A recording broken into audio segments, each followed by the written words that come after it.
महाराष्ट्र राज्याचे परिवहन मंत्री प्रताप सरनाईक यांनी वेस्टर्न एक्सप्रेस महामार्गालगत सुरू असलेल्या उड्डाणपुलाच्या कामाची पाहणी केली।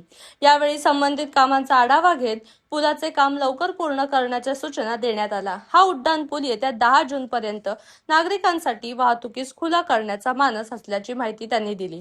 पाहणी दौऱ्यादरम्यान संबंधित प्रकल्पांशी निगडित अधिकारी तसेच नॅशनल हायवे ऑथॉरिटी ऑफ इंडियाचे अधिकारी उपस्थित होते। उड्डाणपुलाच्या कामाची सद्यस्थिती, उर्वरित कामे आणि वाहतूक कोंडी कमी करण्याच्या दृष्टीने या प्रकल्पाचे महत्त्व यावर चर्चा करण्यात आली। यानंतर मंत्री प्रताप सरनाईक यांनी साई पॅलेस हॉटेल परिसरातील नाले सफाई कामांचीही पाहणी केली। आगामी मान्सूनच्या पार्श्वभूमीवर शहरातील पावसाळी परिस्थितीचा आढावा घेत त्यांनी महानगरपालिका अधिकाऱ्यांना आश्वासन सूचना दिल्या। मान्सून पूर्व तयारी वेळेत पूर्ण करण्यावर भर देत शहरातील सर्व नाले सफाईची कामे पावसाळ्यापूर्वी पूर्ण करण्यात यावीत, अशा स्पष्ट सूचना सरनाईक यांनी मनपा अधिकाऱ्यांना दिल्या। नागरिकांना पावसाळ्यात जलभरावाचा त्रास होऊ नये यासाठी प्रशासनाने दक्षता घेण्याचे निर्देशही त्यांनी यावेळी दिले। केंद्रीय रस्ते वाहतूक मंत्रालयानं पूर्ण ह्या दहिसर पासून ते फूटपर्यंत म्हणजे गुजरात हायवे पर्यंत सुमारे 600 कोटी रुपये या रस्त्याच्या कामासाठी आणि त्या दरम्यान येणारे जे काही ब्रिजेस आहेत त्यासाठी निधी उपलब्ध करून दिला होता आणि त्या माध्यमातून रस्त्याचं काम चालू आहे। काही ठिकाणी कॉन्क्रिटीकरणाचं काम चालू आहे।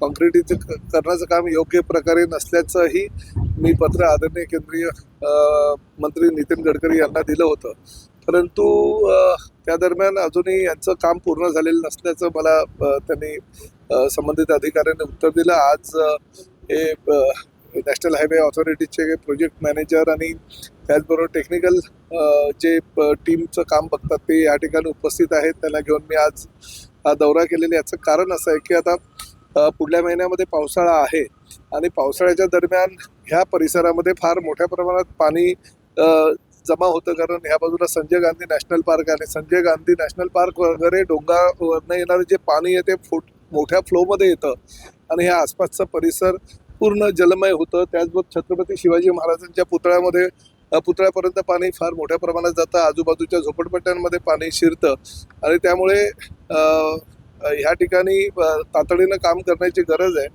तसंच हा जो ब्रिज आपण ह्या ठिकाणी केलेला आहे, दिल्ली दरबार हॉटेलमध्येच्या ह्या स्पॉटवर फार मोठ्या प्रमाणात वाहतूक कोंडी होत असते। प्रामुख्यानं सकाळी 11च्या दरम्यान जी हेवी वाहतूक सोडली जाते त्यामुळे अजून मोठ्या प्रमाणात वाहतूक कोंडी या ठिकाणी केली जाते आणि त्यामुळे याची पाहणी करून लवकरात लवकर हे काम करण्याचे निर्देश मी संबंधित सगळ्या अधिकाऱ्यांना दिलेले आहे। 10 जून ही डेडलाईन दिलेली आहे। 10 जूनपर्यंत त्यांनी हे काम कंप्लीट करायचं आहे, जेणेकरून पावसाळ्याच्या दरम्यान जर अजूनही काही अडचणी आल्या तर परत जून एंडला आम्ही एक पाहणी दौरा ठेवणार आहोत, जेणेकरून त्यावर मार्ग काढू।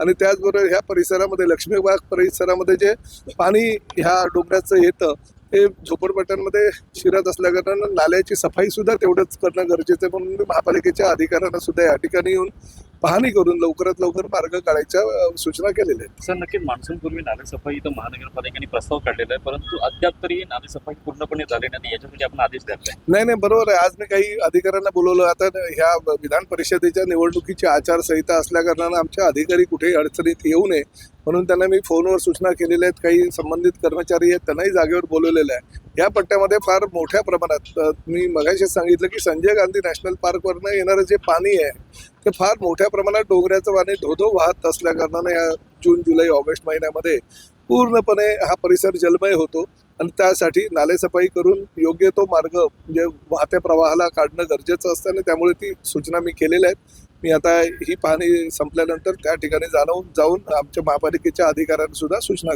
देणार आहे।